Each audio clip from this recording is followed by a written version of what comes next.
another beautiful day in California.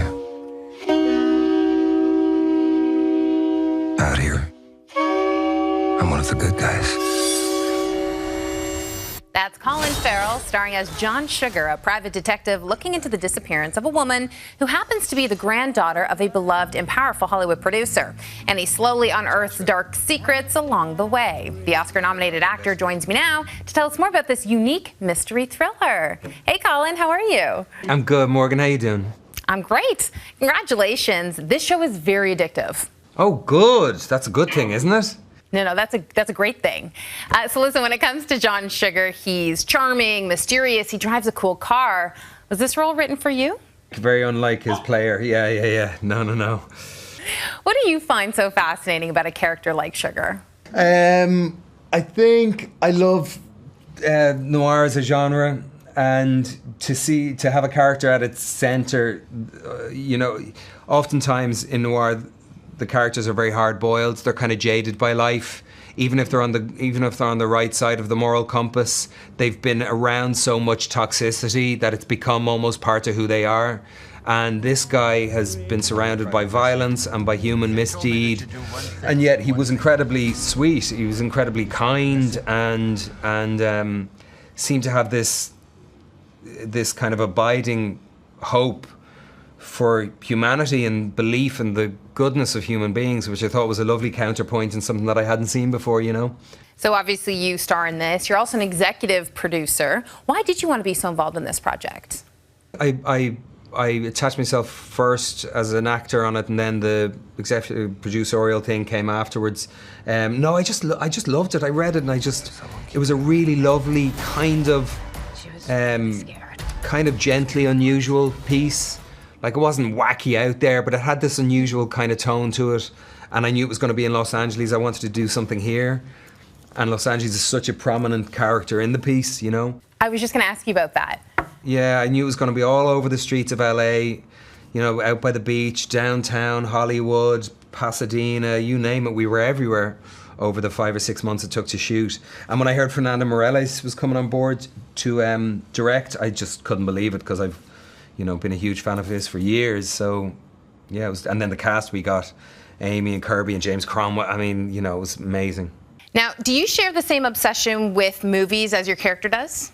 I love films. I've loved them since I was a child. And thankfully, a couple of people have asked me through the years, because you're an actor, do you go to the cinema, or do you not watch as much film? No, I still love going to the cinema as much as I ever did. And I've always loved it greatly. So, yeah, I'm just jammy bastard. I'm so lucky to get to do this for a living, I love film. And you get to do some really cool projects, too. We've been able to see you play so many different roles in so many different genres. That must be pretty exciting. It is. It's so much fun. It's so much fun to explore different worlds and different characters and try to imagine life in another man's shoes for a while. You know what I mean? It really is. It keeps me curious, and it keeps me uncertain in a comforting way, and yeah, it keeps me kind of in love with human beings, even though of course we're capable of terrible things as well. We're capable of such wondrous and beautiful things, and acts of kindness and creativities. And I feel like with the internet and social media these days, everyone sees themselves as an amateur sleuth. Do you think you would make a really good private detective in real life? No, not for me. I'm happy living in the world of make-believe, and then just going home and closing the door. I know you starred with Cillian Murphy in the movie Intermission back in 2003. What was it like for you to see him up on that stage accepting his Oscar for Best Actor?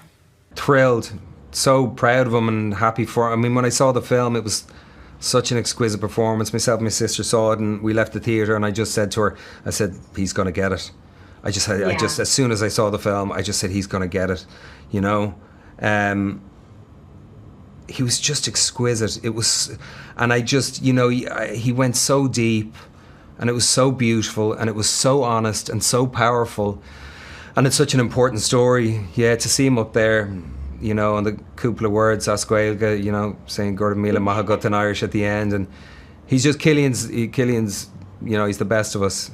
He's he's honest as the day is long, and he's pure in his pursuit of the work and the truth that you can experience in doing the work, and then the truth you can experience as an audience member when you see beautiful things being presented. So I was thrilled for him. Well, I'm going to be honest with you. People cannot get enough of you. When I tell anyone that I'm interviewing you, everyone gets very, very excited. Now, you just talked about Cillian Murphy. I feel like we're seeing Barry Keoghan everywhere, Paul Mescal. I mean, are the Irish taking over Hollywood? There's a good few of us, you know. And then, I mean, Andrew Scott, I don't know, I saw, did you see All of Us Strangers? I just thought it was I thought it was a miracle of a film. I just thought it was a miracle of a film, what Andrew Haigh and they all achieved. Paul and Andrew Scott. Yeah, I don't know. We punch above our weight. You know, creatively. There's only just near to 5 million of us on the island, you know, and there's an awful lot of creativity at home, an awful lot of music and literature, and we seem to be natural storytellers, you know, the Irish. So yeah, the boys are doing good. The boys and girls are doing good. And I'm here for it. Well, congratulations on this series. It's so well done. Thank you so much. So nice chatting with you. Well, you can catch Sugar on Apple TV Plus April 5th.